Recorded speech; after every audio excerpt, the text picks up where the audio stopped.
എന്താ പറഞ്ഞത്? കൂട്ടത്തിലുണ്ടായിരുന്ന അംഗരക്ഷകരെ കാണാനില്ല, അവര് പിന്മാറി. പിറ്റേന്ന് അദ്ദേഹത്തെ കൊല്ലപ്പെട്ട നിലയിൽ കാണപ്പെട്ടു. എന്തൊരു ലളിതമായ നിസാര. മഹാസഭയും മുസ്ലിം ലീഗും ചേർന്നാണ് ഈ രാജ്യത്തെ വിഭജിച്ചത്. ആ മുസ്ലിം ലീഗുകാരന്റെ കയ്യിൽ നിന്ന് മതേതരത്വം പഠിക്കേണ്ട ഗതികേട് എന്തായാലും ബി.ജെ.പിക്കാരനും ഈ നാട്ടുകാർ വന്നതിന് ശേഷമാണ് വർഗീയ കലാപങ്ങൾ. അല്ല, മോദി വരുന്നതിന് മുമ്പ് വർഗീയ കലാപങ്ങൾ RSSന്റെ നേതൃത്വത്തിൽ നടന്നിട്ടുണ്ട്. 25-ലാണ് RSS ഉണ്ടായത്. 921-ലാണ് മലബാർ കലാപം ഉണ്ടായത്. ദുരവസ്ഥ വായിക്കണം കുമാരനാശാന്റെ, അപ്പൊ മനസ്സിലാവും. മതമുള്ളവനും മതമില്ലാത്തവനും ഒരേപോലെ ജീവിക്കാൻ പറ്റുന്ന ഒരു രാജ്യമായിരുന്നു ഇന്ത്യ മഹാരാജ്യം. നിനക്കിപ്പോ പ്രശ്നം എന്താണ്? ആ ഇന്ത്യ മഹാരാജ്യത്തിലേക്ക് ഒരു പ്രത്യേക ശക്തി, ഒരു വർഗീയ ശക്തി അധികാരത്തിലേക്ക് കടന്നു വന്നപ്പോ, സംഘപരിവാറിന്റെ ശക്തി അധികാരത്തിലേക്ക് കടന്നു വന്നപ്പോ അവിടെ മതത്തിന്റെ പേരിൽ ആളുകളെ വേർതിരിക്കാൻ തുടങ്ങി. സംഘപരിവാറും RSSും BJP ഇവര് പച്ചയായിട്ട് വർഗീയത പറയുന്ന ആളുകളാണ്. വർഗീയത പറയുന്നവര് പച്ചയ്ക്ക് വർഗീയ പറയുമ്പോ ജനങ്ങൾക്ക് കൃത്യമായിട്ട് മനസ്സിലാകും. മിവ പറഞ്ഞത് എന്തോ ഒരു പ്രത്യേക ശക്തി സംഘപരിവാർ അധികാരത്തിൽ വന്നതോടുകൂടി ഇന്ത്യയിൽ. മിവ അല്പം കൂടി ചരിത്രം പഠിക്കണം.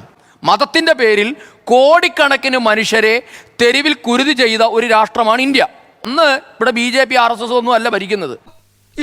ഇതൊക്കെ എന്റെ തലയിലാവൂലോ? അതെങ്ങനെ നിന്റെ തലയിലാവണം? 2, ഷാബാനു കേസ് എന്ന് പറയുന്നൊരു കേസ് ഇന്ത്യ മഹാരാജ്യത്ത് ഉണ്ടായതിന് ശേഷമാണ് ഇന്ത്യൻ പൊളിറ്റിക്സ് ഇത്രയേറെ മതവൽക്കരിക്കപ്പെട്ടത്.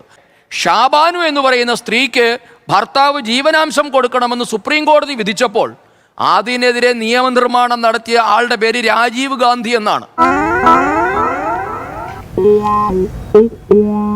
നന്നായിട്ടുണ്ട്.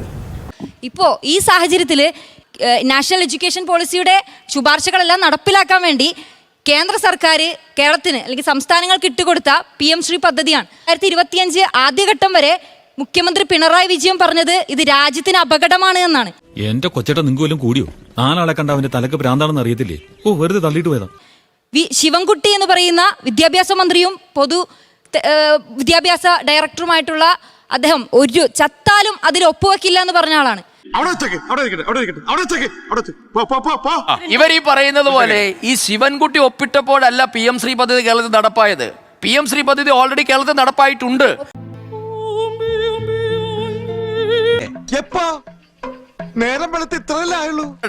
സംസ്ഥാന സർക്കാർ നിയന്ത്രിക്കുന്ന സ്കൂളുകളെ പറ്റിയാണ് നിങ്ങൾ പറയുന്നത്. ഇപ്പൊ തിരുവനന്തപുരത്ത് ശ്രീകണ്ഠ സാറിന് അറിയാം 5 KV സ്കൂളുകളുണ്ട് അല്ലേ? അതിൽ പട്ടം KV എന്നുള്ളത് രാജ്യത്തെ ഏറ്റവും വലിയ കേന്ദ്രീയ വിദ്യാലയമാണ്. CPM-കാരുടെ മക്കൾ അവിടെ പഠിക്കുന്നില്ലേ? കോൺഗ്രസ്സുകാരുടെ മക്കൾ അവിടെ പഠിക്കുന്നില്ലേ? അവിടെ PM ശ്രീ പദ്ധതി നടപ്പാക്കിയിട്ട് 2 വർഷമായി. അവരെല്ലാം വർഗീയവാദികളായോ? വിദ്യാലയങ്ങളിൽ നടപ്പാക്കിയിട്ടുണ്ട് സാർ. അല്ല, PM ശ്രീ പദ്ധതി ഓൾറെഡി നടപ്പാക്കിയിട്ടുണ്ട്. ചിലയിടങ്ങളിൽ നടപ്പായിട്ടുണ്ട് മോളെ, ചിലയിടങ്ങളിൽ നടപ്പായിട്ടുണ്ട്, ചിലയിടങ്ങളിൽ നടപ്പായിട്ടുണ്ട് മോളെ, ചിലയിടങ്ങളിൽ നടപ്പായിട്ടുണ്ട്.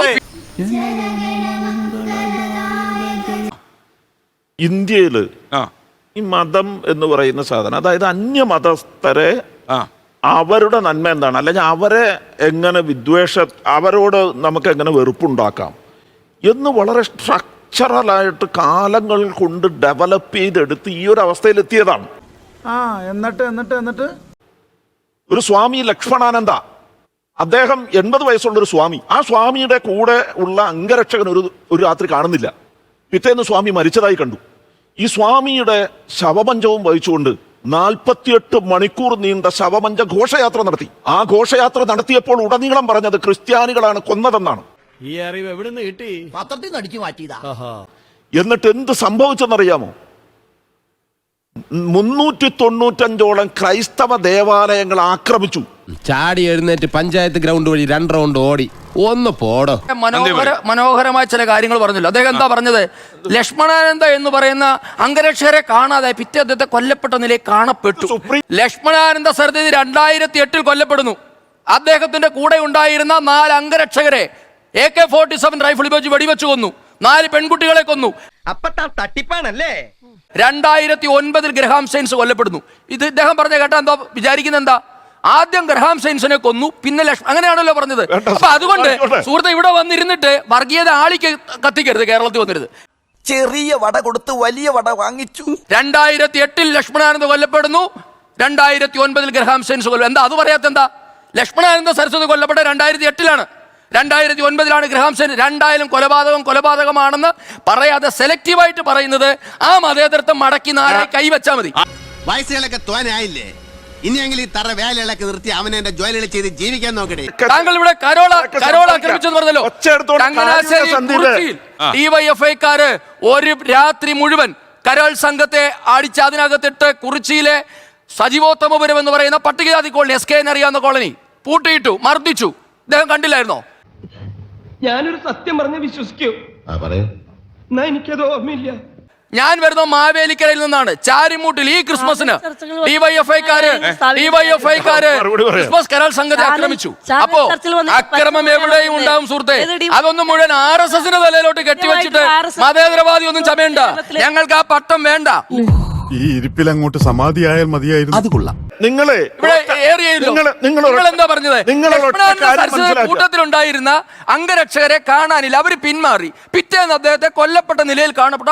എന്തൊരു ലളിതമായ നിസാരവൽക്കരണം. ഒരു മര്യാദ വേണ്ടേ സാർ? രണ്ടും കൊലപാതകം എന്താ പറയാത്തത്? ലക്ഷ്മണാനന്ദ സരസ്വതി കൊല്ലപ്പെട്ടതിനെ പറ്റി അത് ഞാൻ പറഞ്ഞല്ലോ. ഇയാൾ ഉരുളക്കുപ്പേരി കോളേജിൽ നിന്ന് ഡിഗ്രി എടുത്ത് വന്നിരിക്കുകയാണ്, ഒരു തർക്കക്കാരൻ. ഒരു കാര്യം മനസ്സിലാക്കേണ്ടത്, മഹാത്മാഗാന്ധിയെ വെടിവെച്ച് കൊന്നത് നാഥുറാം വിനായക് ഗോഡ്സെയാണെന്ന് പോലും സമ്മതിക്കാത്തവരാണ്. ഒന്ന്, ഇദ്ദേഹം പറഞ്ഞത് നിങ്ങൾ സമ്മതിക്കുന്നത് അയാളെ തൂക്കിക്കൊന്നില്ലേ? ഞങ്ങൾ എന്തിനാ സമ്മതിക്കുന്നത്? കണ്ടോ നിങ്ങൾ എന്തെങ്കിലുമൊക്കെ പറയുവാണ്. ഇന്ത്യയിൽ മോദി വന്നതിന് ശേഷമാണ് വർഗീയ കലാപങ്ങൾ. അല്ല, മോദി വരുന്നതിന് മുമ്പും വർഗീയ കലാപങ്ങൾ RSSന്റെ നേതൃത്വത്തിൽ നടന്നിട്ടുണ്ട്. 25-ലാണ് RSS ഉണ്ടായത്. 921-ലാണ് മലബാർ കലാപം ഉണ്ടായത്. ദുരവസ്ഥ വായിക്കണം കുമാരനാശാന്റെ, അപ്പൊ മനസ്സിലാവും. മെയ്ത്തി കുക്കി സംഘർഷമാണെങ്കിൽ മെയ്ത്തിയുടെ പള്ളി ആക്രമിക്കപ്പെടൂല. പള്ളി ആക്രമിക്കപ്പെട്ടു. മനസ്സിലായി. മെയ്ത്തി കുക്കി സംഘർഷമാണെങ്കിൽ മൈത്തിരി പള്ളി ആക്രമിക്കപ്പെടില്ലേ? ആക്രമിക്കപ്പെടുമല്ലോ. നിങ്ങൾ രണ്ടുപേർ സംഘർഷം അവർ ആക്രമിക്കപ്പെടില്ലേ? നീ എവിടെ പരിപാടി അവതരിപ്പിച്ചാലും ഇത് തന്നെയാണല്ലോ നിന്റെ വിധി. അദ്ദേഹം പറഞ്ഞ സെൽഫ് എക്സ്പ്ലനേറ്ററി ആണ്. ഞാൻ ഇനി ഒന്നും പറയേണ്ടതില്ല. കാരണം എന്താ, ക്രിസ്ത്യാനികളാണ് രണ്ടു കൂട്ടരും. ക്രിസ്ത്യാനികൾ ഹിന്ദുക്കളോട് തമ്മിലടിച്ചതാണ്. ഗോത്രവർഗ്ഗക്കാര് കൺവേർട്ട് ചെയ്യപ്പെട്ട ക്രിസ്ത്യാനികളാണ്. ഇതന്നെ ഞാനും പറഞ്ഞുള്ളൂ. രണ്ട് ഗോത്ര വിഭാഗങ്ങളാണ് തമ്മിൽ സംഘർഷം. അതിനകത്ത് മത ഇറലവന്റ് ആണ്. ഇത്രയും ആളുകളുടെ മുമ്പിൽ വെച്ച മനുഷ്യന്റെ വായിലും കൂടി കേൾപ്പിച്ചപ്പോ നിനക്ക് തൃപ്തിയായില്ലടാ. ഇന്ദിരാഗാന്ധി ഭരിച്ചിരുന്ന കാലത്ത് തുണിയും യാതൊരു സാധനവും ഇല്ലാതെ വെറും നഗ്ന സന്യാസിമാർ കയറി ഇന്ത്യൻ പാർലമെന്റ് ആക്രമിച്ചെന്തുകൊണ്ടാ? അത് അവരോട് ചോദിക്കണം. അത് അവരോട് ചോദിക്കല്ല, താങ്കളാണ് പറയണ്ടേ. എന്തോന്നാടോ ഇത്? എവിടെ നിന്ന് കിട്ടിയോടോ ഈ ഉണ്ടാക്കണേ? ഒരെണ്ണം കൊടുക്കട്ടെ സാറേ. താങ്കൾ ഒരു മതത്തെ സാധൂകരിക്കാൻ ശ്രമിക്കുമ്പോൾ മറുപടി പറയാൻ ഉത്തരം മുട്ടുമ്പോ കൊഞ്ഞനം കുത്തിയാ പോരാ. മനസ്സിലായോ? അതുപോലെ നരേന്ദ്രമോദി ഇവിടെ അടൽ ബിഹാരി വാജ്പേയി അത് വെച്ചാൽ ജനസംഘം വന്ന് BJP-യിലേക്ക് വരുമ്പോൾ ഇവിടെ 2 പേരാണ് BJP-ക്ക് പാർലമെന്റിൽ ഉണ്ടായിരുന്നേ. എന്തൊക്കെ പറഞ്ഞാലും ദുർമാരി മറിച്ചടത്ത പരിപാടി തന്നെയാണ്. അതിനെന്തിനാ നീ ചൂടാകുന്നത്? ഇവിടെ രാമന്റെ പേര് പറഞ്ഞ് അല്ലെ മഹാഭാരത കഥ പറഞ്ഞ് ഒരു സീരിയൽ ഇവിടെ വന്നു. ആ സീരിയലിന് ശേഷമാണ് ഇവിടെ ബാബരി മസ്ജിദ് പൊളിഞ്ഞത്. വിദ്യാഭ്യാസത്തിൽ മതം കലർത്താൻ പാടില്ല. മതം എന്ന് പറയുന്നത് KM ഷാജി പറഞ്ഞ ഒരു കാര്യത്തെ ഉദ്ധരിക്കാം. മതമാണ് പ്രശ്നം. ഇങ്ങോട്ട് വന്നേ നീ. മൗദൂദിയുടെ ആശയമാണ് ഇന്ത്യയെ ഇസ്ലാമിക രാഷ്ട്രമാക്കുക എന്നുള്ളത്. ആ ആശയമുള്ള ഇന്ത്യയിലെ പാർട്ടിയാണ് ജമാഅത്തെ ഇസ്ലാമി. ജമാഅത്തെ ഇസ്ലാമിക്ക് ക്ലീൻ ചിറ്റ് കൊടുത്തത് ആരാ കൊടുത്തത്? PD സതീശൻ, പിണറായി വിജയൻ. കറക്റ്റാണ്, 2 പേരുകളും ഉണ്ട്. ജമാഅത്തെ ഇസ്ലാമി പറയുന്നു ഇത് ഒരു മുസ്ലിം മതരാഷ്ട്രമാക്കണമെന്ന്. RSS പറയുന്നു ഇത് ഹിന്ദു മതരാഷ്ട്രമാണെന്ന്. രണ്ടും തമ്മിൽ എന്താ വ്യത്യാസം? അത് താലിബാനിൽ ഇന്നലെ ഒരു നിയമം വന്നിട്ടുണ്ട്. നിയമവിധേയമാക്കിയിട്ടുണ്ട് താലിബാനിൽ. സന്ദീപ് പറഞ്ഞത്, സന്ദീപ് ഇന്ത്യ ഭരിക്കുന്ന പാർട്ടിയുടെ പ്രതിനിധിയാണ്, ഒക്കെ ശരിയാണ്. അത് BJP-യുടെ സമ്മേളനത്തിലോ മീറ്റിംഗിലോ പോയി പറയാം ഇന്ത്യ ഹിന്ദു രാഷ്ട്രമാണ് എന്ന്. ഹിന്ദു മഹാസഭയും മുസ്ലിം ലീഗും ചേർന്നാണ് ഈ രാജ്യത്തെ വിഭജിച്ചത്. ആ മുസ്ലിം ലീഗുകാരന്റെ കയ്യിൽ നിന്ന് മതേതരത്വം പഠിക്കേണ്ട ഗതികേട് എന്തായാലും BJP-കാരനും ഈ നാട്ടുകാർക്കും ഇല്ല.